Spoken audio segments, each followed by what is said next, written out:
สุขสันต์วัน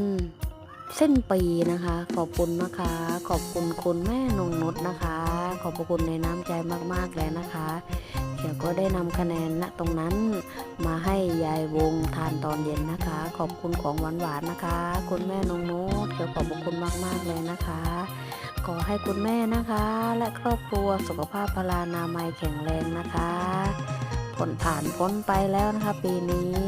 อันไหนไม่ดีก็ทิ้งไว้อันไหนที่ดีก็เก็บไว้นะคะขอบพระคุณในน้ำใจคุณแม่มากๆนะคะรวยแล้วก็ขอให้รวยยิ่งขึ้นต่อไปนะคะขอบพระคุณในน้ำใจคุณแม่มากๆเลยค่ะ น่ารักที่สุดเลยค่ะคุณแม่ขอบพระคุณนะคะคุณแม่จ๋า